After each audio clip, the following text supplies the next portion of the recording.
tela de cadastro de usuários do sistema, ela é muito importante para você poder ter um controle de todos os usuários que vão ter algum acesso a esse sistema. Para acessar essa tela é muito fácil, só você vir aqui no menu esquerdo do sistema, clicar em diretoria, cadastro, usuários.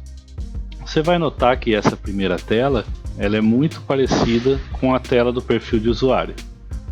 Clicando aqui, por exemplo, você vai ver que é igualzinho, só que tem a diferença que no caso aqui é o perfil do usuário que está logado no sistema no momento. A única diferença dessa tela para o cadastro de usuários é que aqui você não consegue alterar o status e o setor, no caso do usuário que está logado no momento. Então, voltando lá na tela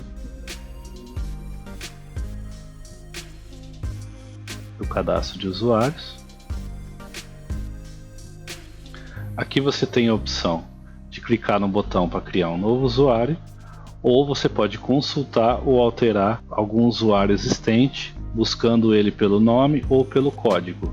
O nome pode ser só um pedaço do início, do meio do nome. Por exemplo, se eu colocar aqui o usuário, aqui ele vai achar todos os nomes de usuários que tem esse pedacinho aqui do nome. Eu posso também ir direto pelo código. Então, se eu colocar o código 11, der um Enter, ou clicar em cima aqui da busca que ele encontrar, ele vai direto para consulta ou alteração daquele usuário. Lembrando, assim como a gente já falou em vídeos anteriores, de que quando você está no modo de criação de um novo registro ou de consulta ou alteração, como é no caso aqui, aí sempre o menu do topo e o menu lateral esquerdo aqui vão estar levemente escurecidos e você não vai conseguir clicar em mais nada aqui até que você saia ou salve esse registro. Isso é só uma precaução para você saber que está no modo de adição ou de edição e precisa, no caso, sair, e aí consequentemente você não vai sem querer acabar perdendo alguma informação caso você tenha alterado algum campo aqui, e aí você clique em outro link aqui sem querer e aí essa informação não vai ser salva caso você precise. Bom, então como eu disse anteriormente, diferentemente aqui do perfil do usuário, aqui a gente tem a opção de inativar, por exemplo, algum colaborador que já não faz mais parte da empresa, ou a gente pode alterar também aqui o setor em que ele trabalha. Vamos supor que você tem um colaborador que foi transferido do setor, então você pode alterar ele aqui, aproveitando os setores diferentes que estão cadastrados na empresa. Aqui também existe a opção de alteração da senha atual para uma outra senha. Caso, por exemplo, um colaborador seu tenha esquecido a senha de acesso, você pode aqui colocar uma outra senha padrão para ele, e aí ele depois no perfil de usuário dele ele vai poder alterar novamente essa senha para alguma que ele prefira, mas por questão de segurança. Outra coisa que você vai notar diferente aqui é que existe uma aba de permissões. Essa aba é muito importante, que é justamente onde você libera ou bloqueia o acesso do usuário que está sendo editado ou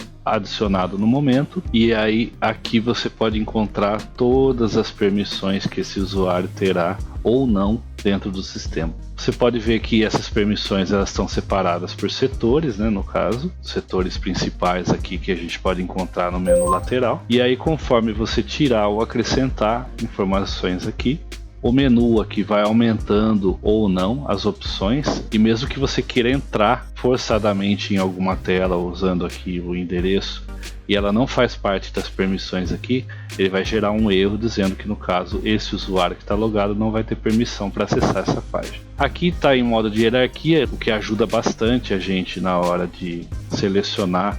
Por exemplo, se eu quero que esse usuário tenha acesso a toda a parte de estoque, eu posso simplesmente clicar nesse primeiro checkbox aqui e ele já vai assinalar para todo o restante aqui do estoque. Assim como também, se eu quero só dar acesso à parte de operação do estoque, eu posso selecionar só essa parte aqui, por exemplo. Assim vai funcionar para todos os outros setores. Tá bom? Então todos os relatórios eu quero dar acesso, eu clico aqui, ou se eu quero dar acesso só a determinados relatórios, por exemplo, aos relatórios de clientes, então eu posso clicar aqui, ou selecionar um por um a gosto, a critério seu. A partir do momento que você fez qualquer alteração aqui, aí você pode vir aqui e clicar em salvar. Lembrando que para ter acesso, no caso, ao cadastro de usuários aqui, então o usuário que tiver logado, ele vai ter que estar com esse campinho especificamente assinalado. Isso vai valer para todas as outras áreas do sistema, onde, por exemplo, nessa tela inicial aqui, o widget de contas é justamente para o pessoal do faturamento ou da parte financeira da empresa. Você vai liberar, no caso, para a tela inicial dessa pessoa, que ela possa enxergar todas as contas a pagar e a receber de uma maneira muito mais fácil. Então, por exemplo, aqui, como eu tenho esse widget de contas ativado para esse usuário aqui, que é o usuário logado no caso, se eu for na tela inicial do sistema, aí ele vai mostrar para mim as contas a pagar ou a receber dentro da data especificada aqui no calendário. E é isso. Até o próximo vídeo.